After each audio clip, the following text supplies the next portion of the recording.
Praise the lord. దేవుని పరిశుద్ధమైన నామమునకు మహిమ కలుగును గాక.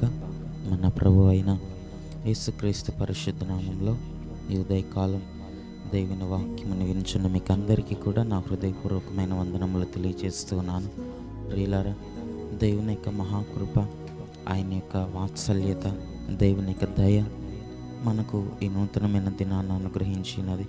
గడిచిన దినమంతా కూడా ఆయన కృపారెక్కల క్రింద ఉంటున్నటువంటి క్షేమమును, నెమ్మదిని, ఆరోగ్యమును ప్రభు మనకు అనుగ్రహించి ఈ దినం ప్రభుని మనం స్తుతించినట్లు, ఈ దినము కూడా ప్రభు యొక్క ప్రేమను మనం రుచి చూచి మనం తెలుసుకున్నట్లు ప్రభు తన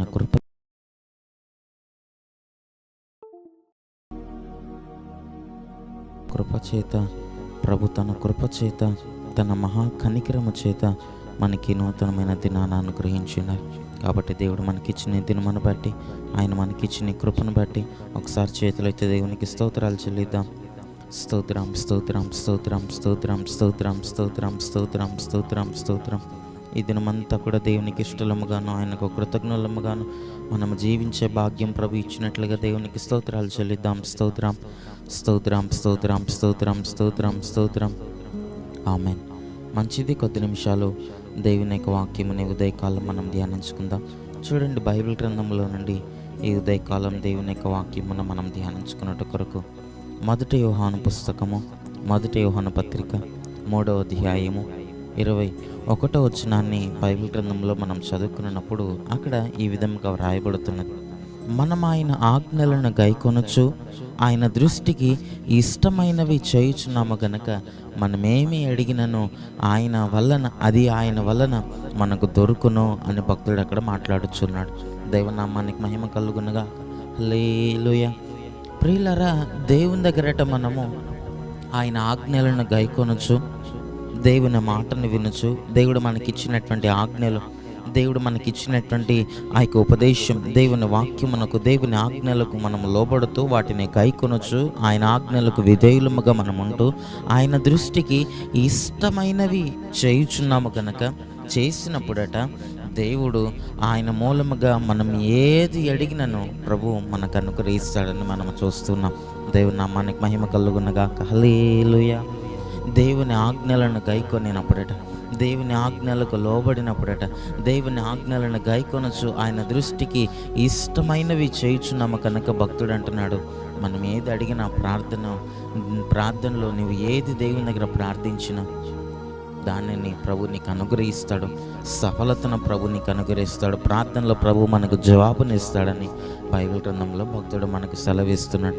ఈ చివరి దినాల్లో మనకి ఆత్మీయ జీవితాల్లో కూడా దేవుని దృష్టికి ఇష్టమైనవి చేసేటువంటి వాళ్ళముగా మనం ఉండాలి. దేవుని ఆజ్ఞలను గైకొనేటువంటి వాళ్ళముగా మనం ఉండాలి. ఆయన ఆజ్ఞలను గైకొనొచ్చు, ఆయన దృష్టికి ఇష్టమైనవి మనము చేయాలట. అప్పుడు మన ప్రార్థనలను, మన యొక్క విన్నపములను దేవుడు సఫలపరిచేటువంటి దేవుడుగా కనబడుతున్నాడు. ఆయన దృష్టికి ఇష్టమైనవి చేసినప్పుడు నీకు ఇష్టమైనవన్నీ కూడా ప్రభు అనుగ్రహించేటువంటి దేవుడిగా మన దేవుడు కనబడుచున్నాడు. ఆయన దృష్టికి మనం ఇష్టమైనవి చేసినప్పుడు దేవుని చిత్తము, మన చిత్తము ఒకటిగా మార్చబడిపోతుంది. ఆయన ఇష్టమే మన ఇష్టముగా మార్చబడిపోతుంది. దేవుని దృష్టికి ఆయనకు నచ్చింది, ఆయనకు హృదయమునకు నచ్చింది, ఆయనకు ఇష్టమైనది మనము చేసినప్పుడు దైవచిత్తానుసారమైనటువంటి మనసునే మనమును కలిగి ఉంటాం. దేవుని యొక్క మనసునే మనమును కలిగి ఉంటాం. అప్పుడు దేవుడట మనం ఏది అడిగినను అప్పుడు మన ప్రభు మనకు అనుగ్రహిస్తున్నాడని మనం చూస్తున్నాం. ఈ చివరి దినాల్లో మనకి ఆత్మీయ జీవితాల్లో ఆయన ఆజ్ఞలను గైకొనినప్పుడట దేవుని దృష్టికి ఇష్టమైన వాటిని చేస్తూ మనం నడుచుకోవాలట. అప్పుడు మన యొక్క మొరలను, మన విన్నపములను దేవుడు ఆలకించి మనం అడిగినది ప్రభు మనకు అనుగ్రహిస్తాడు. మనం ఏది ప్రార్థన చేసినా ప్రభు అది మనకు అనుగ్రహిస్తాడు. ఏది దేవుని దగ్గర మొరపెట్టినా ప్రభు దాన్ని మనకు అనుగ్రహించే దేవుడిగా కనబడుతున్నాడు. కనుక ఈ చివరి దినాల్లో ఆయన ఆజ్ఞలను మొదట మనం గైకొనాలి. దేవుని దృష్టికి ఇష్టమైనది మనము చేయాలి. దేవుని దృష్టికి ఆయన బైబిల్ గ్రంథంలో దావీదుని గురించి మనం చూస్తే, దావీదుని గురించి ప్రభు అంటాడు కదా, అతడు నాకు ఇష్టానుసారుడు. దేవుడు చెప్తున్నాడు, దావీదు నాకు ఇష్టానుసారుడు, నా హృదయ వాంఛలను, దేవుని యొక్క ఇష్టములను, దేవుని యొక్క హృదయ ఆలోచనలను అన్నిటిని కూడా దావీదు నెరవేర్చేటువంటి వాడిని మనం చూస్తున్నాం. అతడు నా ఇష్టానుసారుడు అని బైబిల్ గ్రంథంలో ప్రభు అంటున్నాడు. అతడంటే నాకు ఎంతో ఇష్టమైనటువంటి వాడని దేవుడు అంటున్నాడు. ఎందుకనగా దేవుని యొక్క ఉద్దేశములను, దేవుని యొక్క ఇష్టం అంతటిని కూడా, దేవుని ఆలోచన అంతటిని కూడా దేవుడు దావీదు నెరవేర్చేటువంటి వాడని బైబిల్ గ్రంథంలో మనం చదువుతూ ఉన్నాం. దేవుని చిత్తానుసారముగా అతను నడుచుకున్నాడు. దేవునికి ఇష్టానుసారుడిగా అతను నడుచుకున్నాడు. దేవుని ఉద్దేశములను అన్నిటినీ నెరవేర్చేటువంటి వానిగా దావీదు కనబడ్డాడు. కనుక దావీదుని గురించి మన బైబిల్ గ్రంథంలో చూసినప్పుడు దేవుడట దావీదునకు నలుదిక్కుల నెమ్మదిని కలుగజేశాడు. నలుదిక్కుల నెమ్మదిని కలుగజేశాడు, క్షేమమునిచ్చాడు, ఆరోగ్యమునిచ్చాడు. నేటి వరకు కూడా అతని పేరుని దేవుడు ఘనపరుస్తూనే ఉంటాడు. దావీదు యొక్క పేరుని దేవుడు ఘనపరుస్తూ ఉంటాడు. ఎందుకంతటి కృప దేవుడు దావీదునకు అనుగ్రహించినాడు, ఎందుకంతటి ధన్యత దేవుడు దావీదునకు ఇచ్చినాడు అనగా, దావీదట దేవునికి ఇష్టానుసారుడిగా జీవించినాడు. అతడు ప్రార్థించినప్పుడు శత్రువుల మీద దేవుడు అతనికి జయమునిచ్చేటువంటి వాడు. అతని విరోధులందరి మీద దేవుడు అతనికి జయమునిచ్చాడు. మనం బైబిల్ గ్రంథంలో చదువుతాం, అతని విరోధులందరి మీద దేవుడు అతనికి జయమును అనుగ్రహించి నలుదిక్కుల దేవుడు అతనికి నెమ్మదిని, సమాధానమునిచ్చాడట. మన యొక్క ఆత్మీయ జీవితాల్లో కూడా అటువంటి కృపను మనం పొందినట్లు, అపవాది మీద జయమును మనం పొందినట్లు, శోధనలలో జయమును మనం పొందినట్లు, నీవు ప్రార్థించింది నీకు దొరుకునట్లుగా దేవునికి ఇష్టలుగా మనం జీవించాలట. దేవునికి ఇష్టమైనది మనము చేయాలట. ఆయన ఆజ్ఞలను గైకొనే వారలముగా మనం ఉండాలి. అనేక మంది రోజుల్లో దేవుని ఆజ్ఞలను గైకొనకుండా, దేవుని చిత్తాన్ని నెరవేర్చకుండా, దేవునికి ఇష్టలుగా జీవించకుండా, తమకు నచ్చినట్లుగా, తమకు హృదయానుసారులుగా, వారి హృదయానుసారులుగా, వారి హృదయానికి ఏది నచ్చితే అది చేస్తూ, తమ ఆలోచనలను అనుసరించి, తమ మార్గములను అనుసరించి, దేవుని ఆజ్ఞలను గైకొనకుండా, దేవుని చిత్త ప్రకారముగా నడవకుండా, దేవుని దగ్గర ప్రార్థించి సఫలతను పొందలేకపోతున్నారు.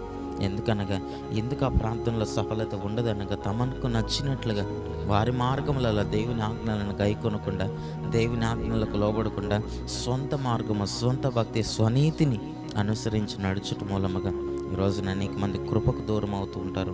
దేవుడు వారికి ఇవ్వాలనుకున్నటువంటి ఆశీర్వాదములకు దూరం అవుతూ ఉంటారు.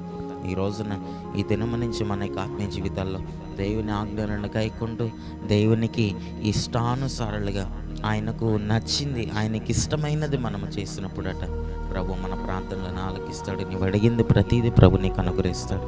కనుక మన యొక్క ఆత్మీయ జీవితాల్లో అటు కృపను కలిగిందాం. దేవునికి ఇష్టానుసారులుగా దేవుని ఆజ్ఞలను గైకొంటూ మనం జీవించి ప్రభు యొక్క కృపకు, ప్రభు యొక్క ఆశీర్వాదమునకు, దేవుని దీవెనకు, దేవుని యొక్క ఆశీర్వాదం, దేవుని యొక్క దయకు వారసులుగా మనం మార్చబడి, దేవుని యొక్క నిత్య రాకడ కొరకు మనం అందరం సిద్ధపరచబడదాము గాక. ఆమేన్. కన్నులను మూసుకునండి, ప్రార్థన చేసుకుందాం. మహాపరిశుద్ధుడా, దయగలిగిన మా ప్రభువా, నీకు స్తుతులు స్తోత్రములు చెల్లిస్తున్నాం. ఈ ఉదయకాలం మీరు మమ్మల్ని ప్రేమించి మీరు మాకు అనుగ్రహించిన నీకు శ్రేష్టమైనటువంటి నీ మాటల కొరకే నీకు స్తోత్రములు.